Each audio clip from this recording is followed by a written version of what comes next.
During my final days in the hospital, I heard my children whispering over my so-called fortune.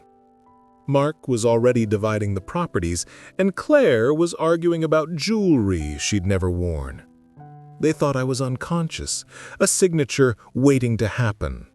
But I heard every greedy word. When they left, I opened my eyes and smiled, because they didn't know the truth. There was nothing left to inherit.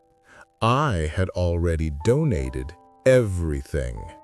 Before we continue, please subscribe to the channel and write in the comments what time it is where you are now. I lay perfectly still, my breathing shallow and even, a metronome keeping time with the rhythmic beep of the heart monitor. The air in the hospital room was cold, sterile, smelling faintly of antiseptic and something else, something like finality.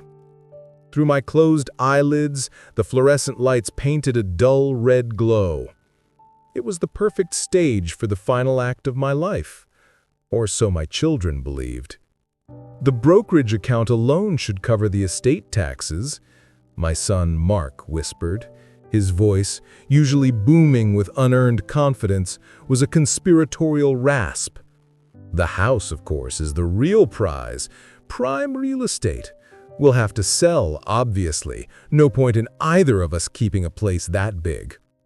Obviously, my daughter Claire agreed. Her tone was sharp, a stiletto heel on marble. But we need to be smart about the art and the jewelry. He has grandmother's jewelry, you know. It should have been mine years ago. Mom wanted me to have it. Their words weren't scalpels. That would imply a clean cut. They were spoons, scooping out what was left of my heart with a casual, scraping sound. They stood at the foot of my bed, two vultures in expensive shoes, dissecting my life's work into assets and figures. There was no grief in their voices, no trace of sadness for the father they thought was fading away before them. There was only a chilling, impatient avarice. A cold, hard fury I hadn't felt in decades began to solidify in my chest. It was a terrible, clarifying feeling, a stark contrast to the memory of teaching these two people to ride a bike, my hands steady on the handlebars. I remembered the warmth of their small bodies as they slept on my chest, their complete and total trust. When had that curdled into this? They thought I was unconscious, a mere formality on the path to their inheritance. They moved and spoke with the freedom of people who believed they were unobserved. A nurse came in, checked my vitals, and gave them a sympathetic nod. "He's stable but unresponsive," she murmured. "Just keep talking to him. Sometimes they can hear." Mark cleared his throat. "Dad, it's us. We're here." The performance was nauseating. My eyes remained closed, but my mind was a whirlwind. This betrayal wasn't an end point. It was a starting pistol. And as they discussed lawyers and appraisals, they had no idea the race had started months ago. They had no idea I had already won. "I'll call the realtor in the morning," Claire said finally, her voice fading as they moved toward the door. "Just to get the ball rolling." The door clicked shut. The rhythmic beeping of the monitor was the only sound left. Slowly, deliberately, I opened my eyes to the empty room. A single silent tear of rage escaped, tracing a hot path down my temple and into my hair. Discharged with a clean bill of health, a minor cardiac event, the doctor called it, though it felt like a continental shift, I returned to the suffocating silence of my home. Every photograph on the mantelpiece was a ghost. Every piece of furniture was a monument to a love I now understood was unrequited. Mark as a gap-toothed little leaguer, Claire in her graduation gown, me and my late wife, Helen, on our wedding day, her arm linked through mine, both of us impossibly young and full of a hope that now felt like a cruel joke. I was flooded with memories, each one sharpened by the new ugly truth. I saw myself at the bank, my hands shaking as I signed the papers for a second mortgage on this very house. It was for Mark. His tech startup was failing, and he'd promised with tears in his eyes that this was the last push he needed. The startup failed anyway, and the loan was never repaid. I saw myself in a dusty garage, handing over the keys to my prized vintage sports car, the one that I had spent years restoring. The money from its sale paid for Claire's extravagant destination wedding, a lavish affair I couldn't afford but couldn't bear to deny her. "I'll pay you back every penny, Dad," she'd sworn. She never did. The nostalgia was a deep, aching thing, but it curdled quickly into a bitter, metallic resentment. I went looking for an old photo album in the attic, needing to see Helen's face, and my hand brushed against a dusty shoebox tucked away under the eaves. I pulled it down. It wasn't photos. It was a collection of old, unpaid IOUs. Dozens of them. Casual little notes scrawled on napkins and the backs of envelopes. "Dad, can I borrow $5K? We'll pay you back next month." From Mark. "Owe you for the car repairs. Love you." From Claire. A lifetime of empty promises. A documented history of their entitlement. I sat there on the dusty floorboards, the flimsy papers a testament to my foolish, boundless love. I had built their lives on a foundation of my own sacrifice, and they had seen it not as a gift, but as a resource to be endlessly tapped. The well, they believed, was bottomless. They were about to find out how wrong they were. My hand reached for the phone. I didn't call Mark. I didn't call Claire. I dialed the number of a financial advisor whose name they had never heard, a woman who specialized in creative estate planning. My first meeting with Anya Kozlov was in a discreet, minimalist office that overlooked the city from 30 floors up. She had eyes as sharp as her tailored suit and a handshake that could crush diamonds. There was no pity in her gaze as I recounted the scene in the hospital, only a cool, professional assessment. "Your current will," she said, tapping a perfectly manicured finger on the document my family lawyer had drafted years ago, "is a standard asset transfer. It divides everything equally between your two children. It is, if you'll forgive me, predictable." "I want to be unpredictable," I said, my voice firmer than I expected. The mini-crisis, I realized as she laid out the labyrinth of my finances, was just how deeply entangled my life was with my children's expectations. They were named as beneficiaries on accounts I'd forgotten about.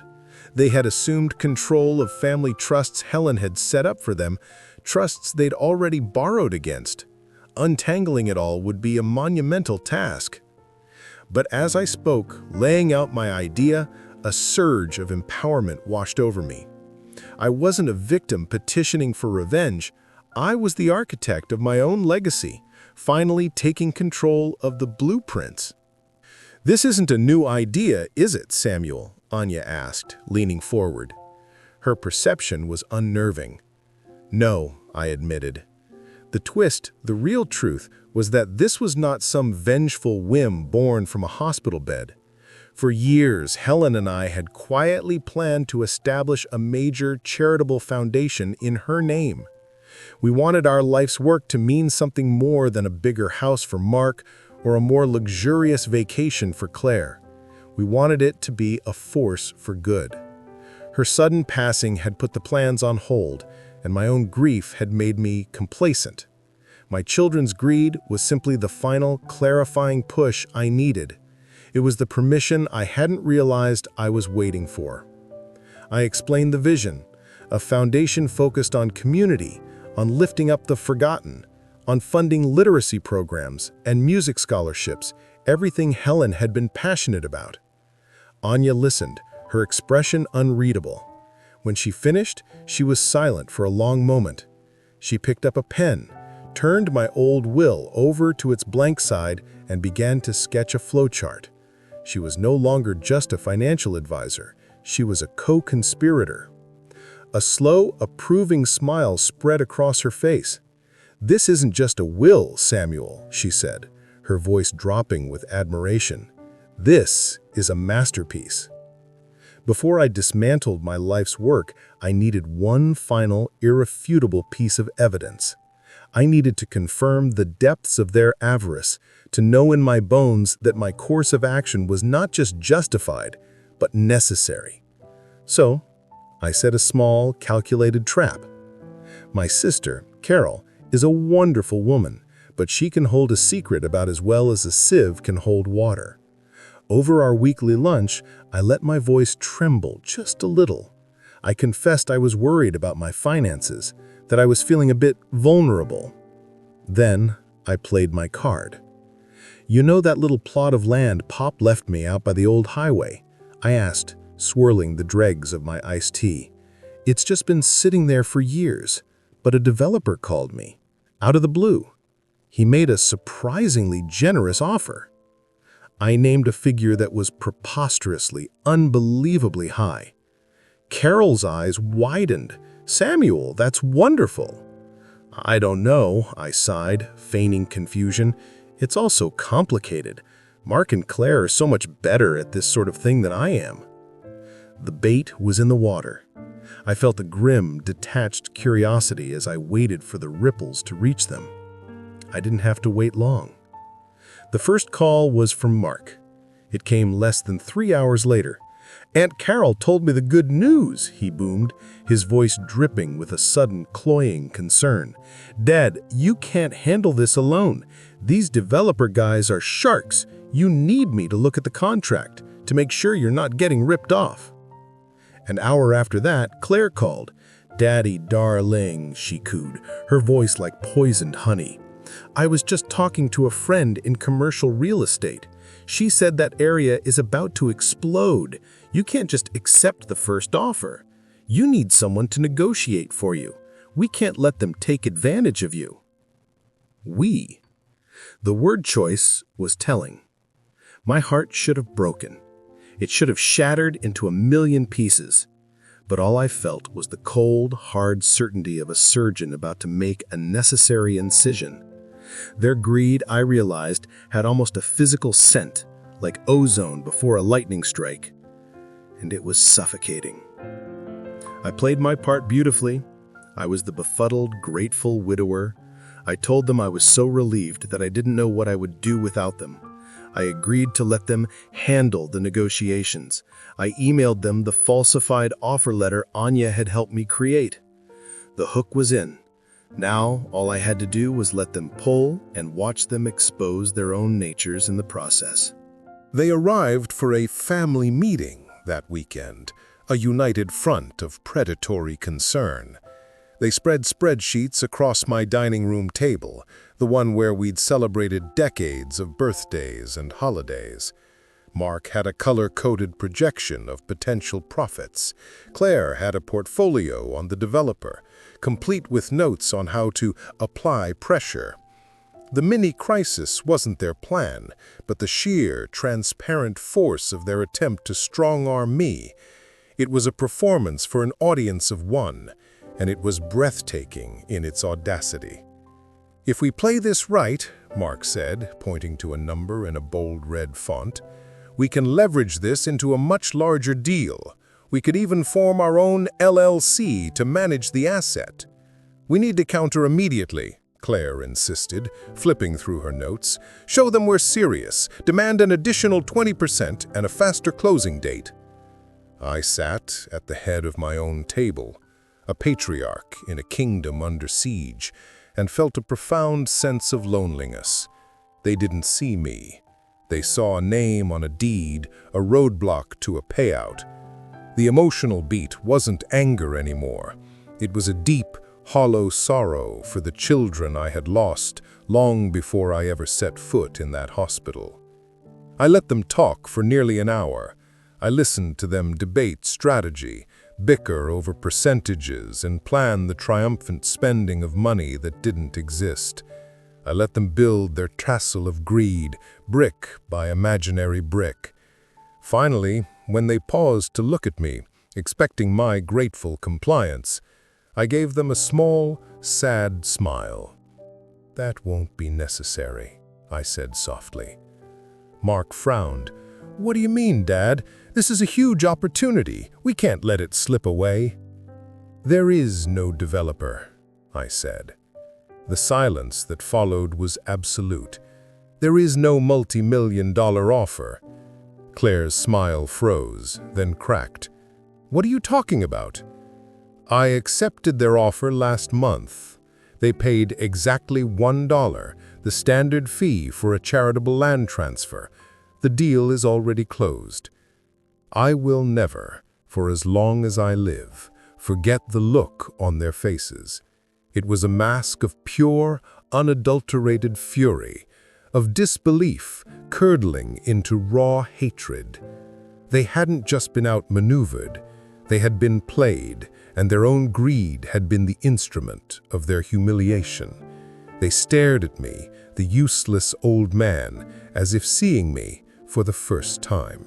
The weeks that followed were a quiet, methodical dismantling. Guided by Anya, I began the process of liquidating my life. It began with the house. The emotional toll of packing up the home Helen and I had built together, the place where every wall held an echo of laughter, should have been crushing. But as the movers carried out the furniture my children had already mentally appraised, the mini-crisis I expected never materialized. Instead, I felt a surprising, cleansing sense of liberation. Each empty room was a weight lifted. This wasn't a home anymore. It had become a mausoleum of memories, and more recently, a future battleground for my heirs. By selling it, I was setting myself free. I moved into a sleek, modern apartment downtown, with a view of the city lights. It was mine, untethered to the past. Then came the finances. Each stock sold, each investment account closed, and its contents transferred was a quiet severance. I was cutting the ties to a future they had stolen in their minds, a future where my hard-earned money would fuel their entitled lifestyles. The numbers in my personal accounts dwindled, while the balance in a new, anonymous holding company grew to a staggering sum. This was the war chest for my new life and my new legacy. The first act of the soon-to-be-announced foundation was a silent one. Anya arranged an anonymous multi-million-dollar donation to a citywide adult literacy program. It was a cause Helen had always championed, volunteering as a tutor for years. She used to say that giving someone the ability to read gave them the keys to the world. My children had shown me that some people have the keys, but refuse to see the doors. A week later, a plain white envelope arrived at my new address, forwarded by Anya. It had no return address. Inside was a simple, heartfelt letter of thanks from the program's director. She wrote about the lives that would be changed, the parents who could now read to their children, the adults who could now apply for better jobs. She didn't know who I was, and she never would. I held that letter in my hands, the paper a tangible reminder that my wealth was no longer just a number on a spreadsheet waiting to be inherited. It was a parent reading a bedtime story for the first time. It was a door opened for someone who had only ever seen walls. It was a force for good in a world that desperately needed it. After the fiasco with the land deal, my children's frantic, furious calls had eventually subsided, replaced by a low hum of suspicion. They knew something was wrong. They could feel the ground shifting beneath their feet, but they couldn't see the earthquake that was coming. The new discovery arrived in my inbox on a rainy Tuesday morning. It was an email from Mark with a subject line that read, "FWD, urgent." He had, it seemed, accidentally forwarded me an email chain between himself and Claire. It was a classic cowardly tactic designed to let me know exactly what they were thinking without them having to say it to my face. "He's not thinking clearly," Claire had written. "Giving away that land for $1?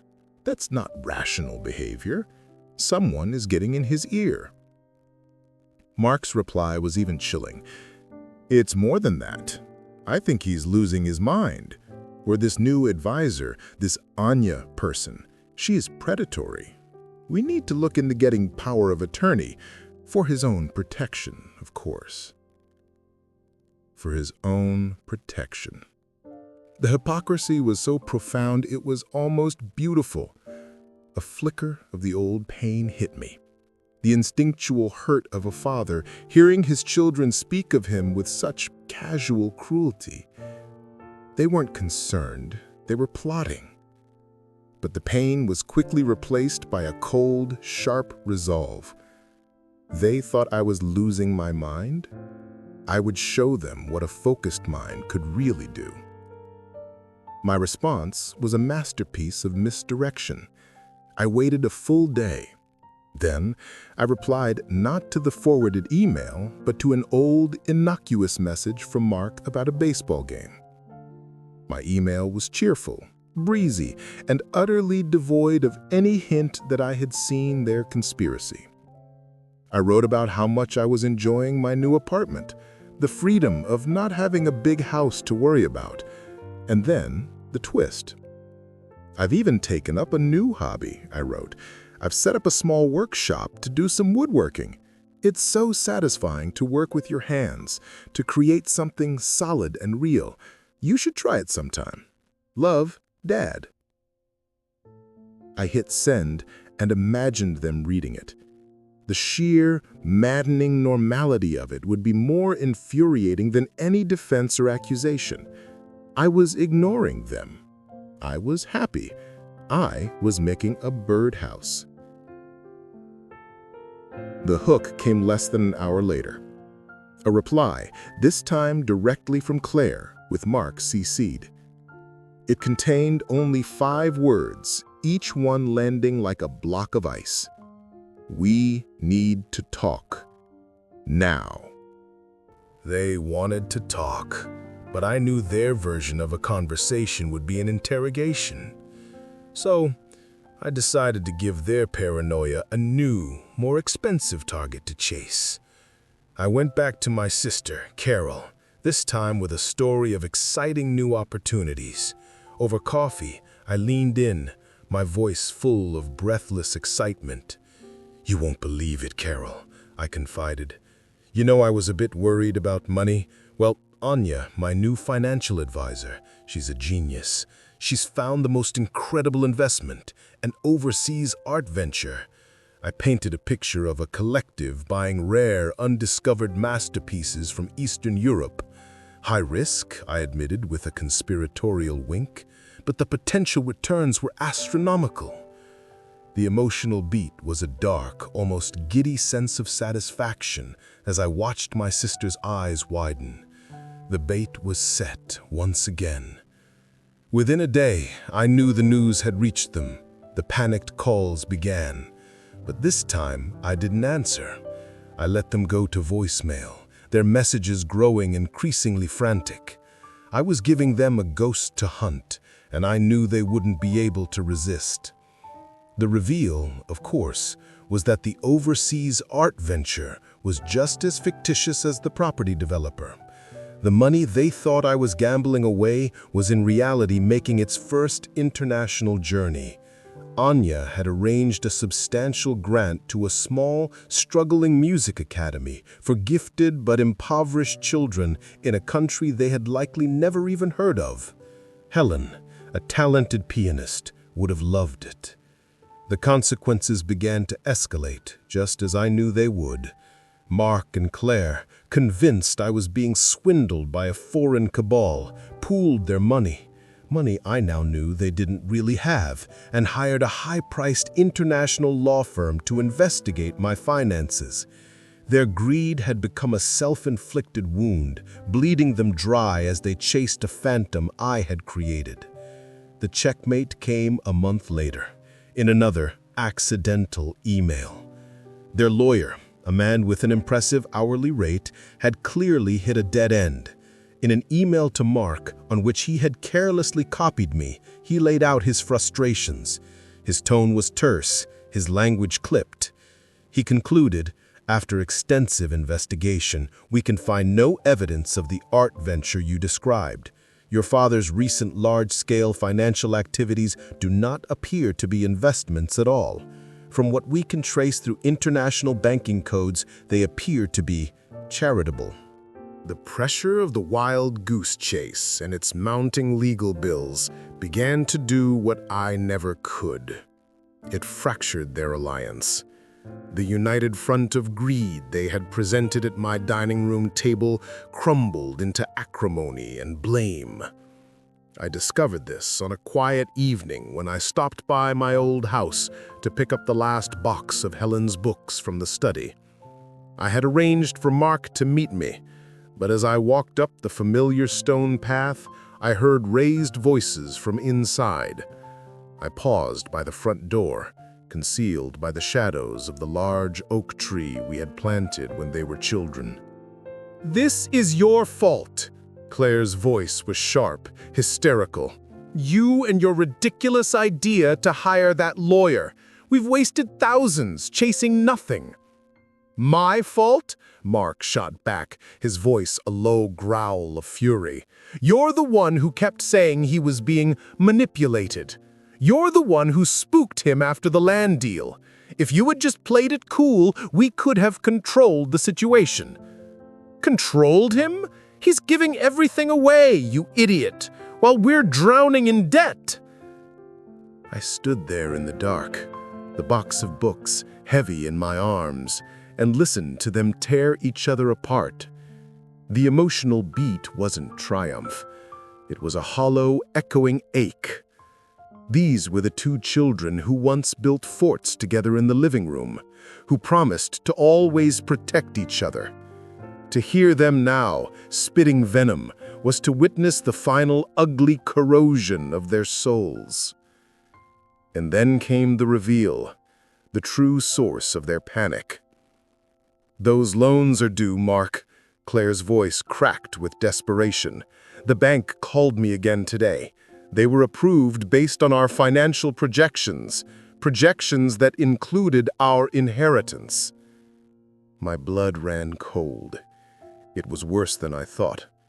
They hadn't just been counting on my money. They had been spending it. They had used their expected inheritance, the wealth I had spent a lifetime building, as collateral for significant, high-interest loans. They had built their lavish lifestyles on the foundation of a future that was never guaranteed. The dawning realization was terrifying. Their greed hadn't just made them cruel, it had made them desperate, and desperate people do dangerous things. As I backed away from the house, leaving the box of books on the porch, I knew this quiet war was about to enter a new, more dangerous phase. The weight of it all was becoming too much. The strategic maneuvering, the emotional toll of my children's descent, the profound loneliness of my secret war. It was a heavy cloak to wear alone. I sought solace in the one place I knew I could find a silent, unwavering ally, the cemetery where my wife was buried. I sat on the cold stone bench beside her grave, the manicured grass still damp with morning dew.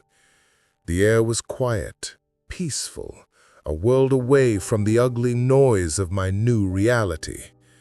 The emotional beat that washed over me was a wave of profound love and grief, so intense it almost brought me to my knees. I missed her. I missed her wisdom, her steady hand, her quiet laugh that could always make everything feel right. And so I told her everything. I spoke aloud, my voice a low murmur in the stillness.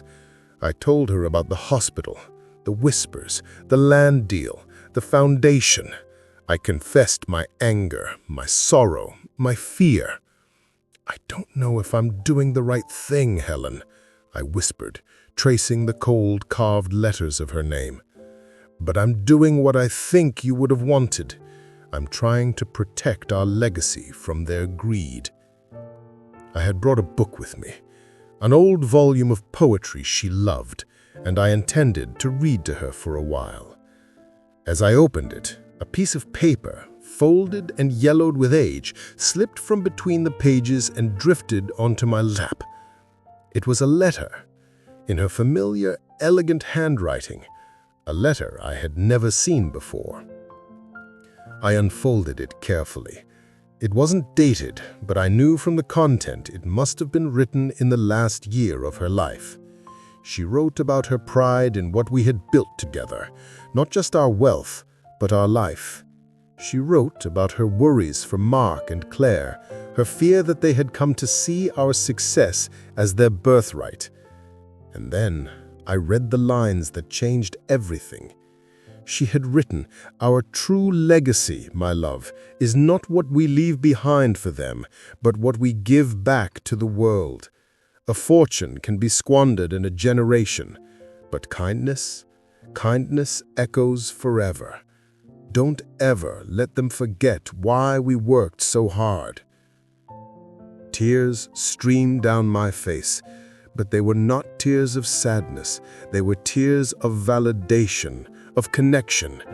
It was as if she had reached across the veil to hold my hand, to tell me to stay the course.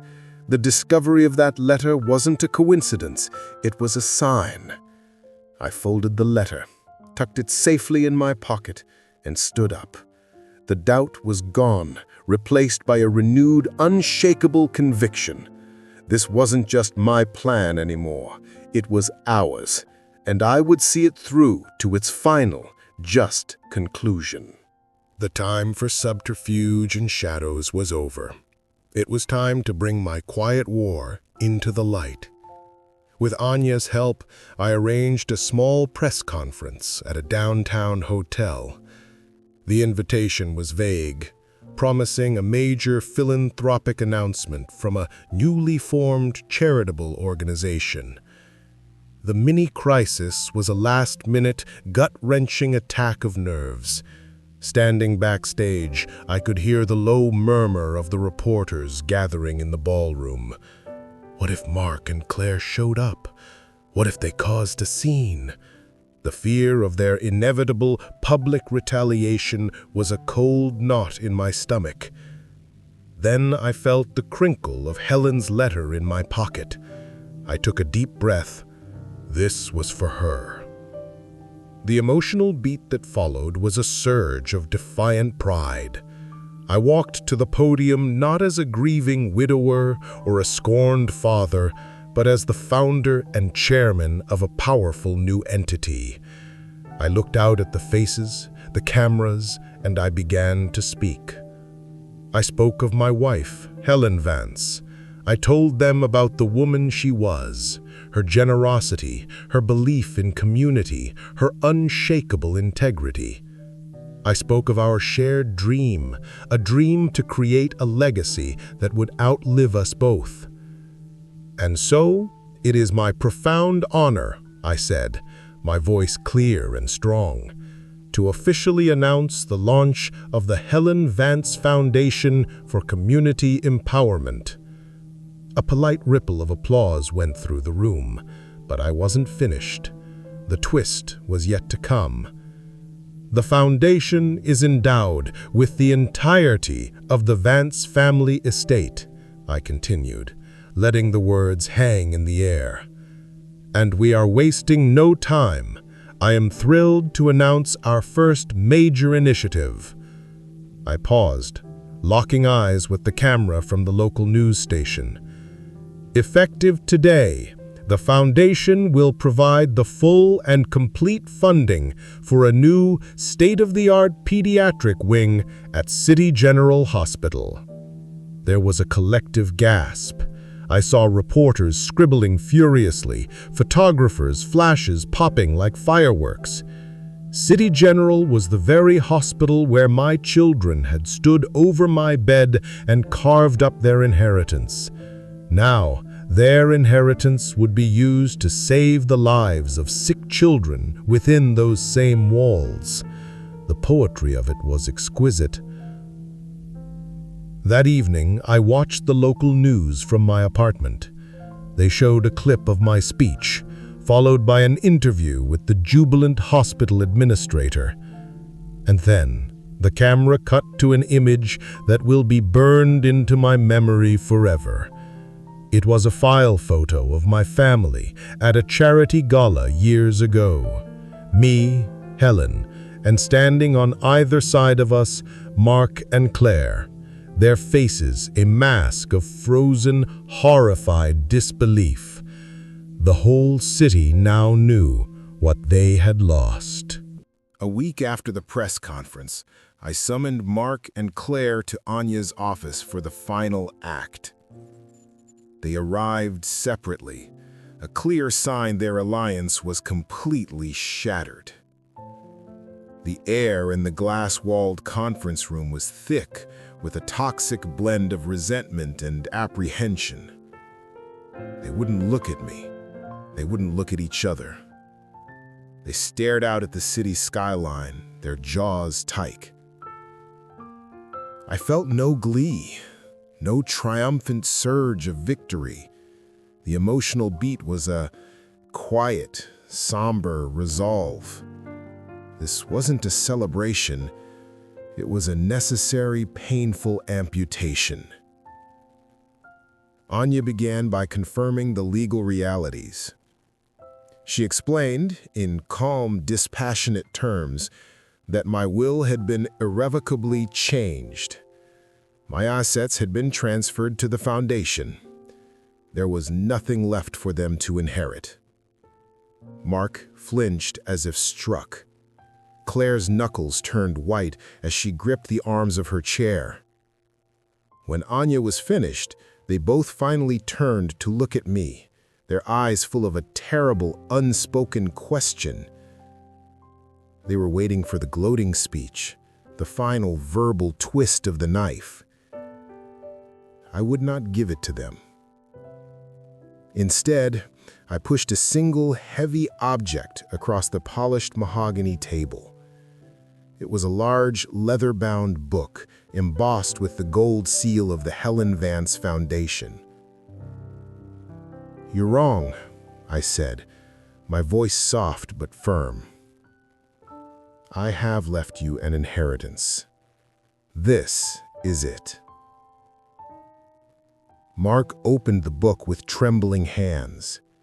Claire leaned in to see. The first page was a dedication, in the names of Mark and Claire Vance, whose expected inheritance made this work possible. The pages that followed were not filled with words, but with meticulous accounting. Each page detailed a specific grant or donation the foundation had already made. $2 million for the construction of the City General Pediatric Wing, $500,000 to fund the City Adult Literacy Program, $250,000 for music scholarships for gifted students, $100,000 to the International Music Academy. Page after page, it detailed the good their money, the money they thought was theirs, was doing in the world. It was a full accounting of the legacy they could have had, the inheritance they had lost. I had given them an inheritance, just not one they could spend. I had given them a legacy of kindness, paid for by their greed. The hook was not a shout, but a silence, a stunned, utter silence that filled the room, heavier than any scream. It was the sound of a lifetime of entitlement, of expectation, of avarice, shattering into a million invisible pieces. The aftermath was not victory parade. It was a quiet, echoing void. The phones, which had once rung with their demands and accusations, fell silent. The mini-crisis was internal, a crushing wave of loneliness that ambushed me in the sterile quiet of my new apartment. I had won. I had protected my legacy and executed my plan to perfection. But in the process, I had formalized the painful reality that I had, in every way that mattered, lost my children. The emotional beat was a deep, resonant grief, but it was a strange kind of grief. I was mourning for the family I thought I had, for the idealized images in the photo frames. The truth was, the children I was mourning, the loving son, the devoted daughter, had perhaps never truly existed outside of my own heart. I was grieving a fantasy, and that realization was the most painful cut of all. I went through the motions of my new life. I attended foundation meetings, reviewed grant proposals, and oversaw the initial stages of the hospital wing's construction. But at night, the silence was a heavy blanket. I had done the right thing, the just thing, but justice can be a cold comfort. A month after the meeting in Anya's office, my phone buzzed late one evening. An unknown number. I almost ignored it, but some instinct made me answer. For a long moment, there was only the sound of unsteady breathing on the other end. "Hello?" I said. A choked, unfamiliar sound came through the speaker. It took me a moment to realize it was Mark. It wasn't a call for an apology or an argument or a demand. He said nothing for several seconds. When he finally spoke, his voice was a ragged whisper, stripped of all its usual arrogance. He asked a single, choked-out question, a question that held the weight of a lifetime of misunderstanding. Why? Then, before I could even begin to formulate an answer, he hung up. The dial tone hummed in my ear. That one word hung in the air long after the call ended. Why? He wasn't asking about the money. Not really. He was asking how we had gotten here. He was asking when the love had been replaced by numbers. It was the first sign, however small, that he was finally looking at the ruins of what he had destroyed and wondering how the fire had started. Mark's one-word question echoed in my mind, but I knew there was no simple answer I could give him. The answer wasn't in words, it was in action. I threw myself into the work of the foundation, the endless meetings and paperwork becoming a welcome distraction, a tangible purpose. The emotional beat of my life slowly shifted from the anger and grief of the past to a burgeoning sense of hope for the future. I was no longer just a father, a widower, a victim. I was the steward of my wife's legacy, a force for change. I met with doctors, educators, and community leaders. I listened to stories of struggle and resilience. I saw firsthand the profound positive impact that our foundation could have. My wealth, once a source of conflict and entitlement, was being transformed into a new kind of currency, the currency of kindness. One afternoon, unannounced, I paid a quiet visit to the construction site of the new pediatric wing at City General. I stood behind the safety barrier, an anonymous man in a simple coat, and watched the steel frame climb toward the sky. It was real. It was happening. A young couple stood nearby, holding a small child bundled in blankets. They were looking at the architect's rendering posted on the fence, a colorful image of the finished wing filled with light and hope. "It's going to have a playroom on every floor," the woman said to her husband, her voice thick with emotion. "And rooms where parents can stay overnight, right here." "Thank God," the man whispered, pulling his family close. "Thank God for whoever did this."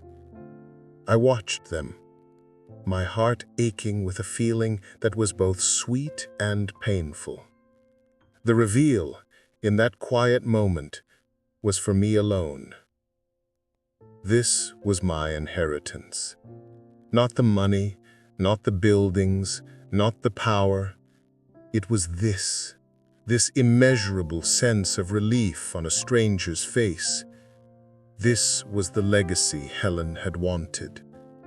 I turned to leave, the sound of their quiet gratitude better reward than any apology.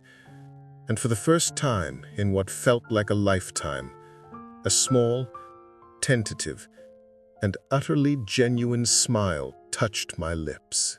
The story concludes not with a dramatic, tearful reconciliation, but here, in the quiet, tentative bloom of a new beginning. Months have passed. The foundation is thriving, a testament to Helen's spirit. The pediatric wing is nearly complete, and I have found a new kind of peace. This afternoon, I am volunteering at a community garden in a low-income neighborhood, one of the first projects the foundation funded. My hands, once accustomed to boardroom tables and the cool leather of a luxury car's steering wheel, are now buried in the rich, dark earth. The sun is warm on my back. The smell of soil and marigolds is clean and honest. I don't hear her approach. I only sense a shadow fall over the row of tomato plants I'm tending. I look up, and my breath catches in my throat. It's Claire.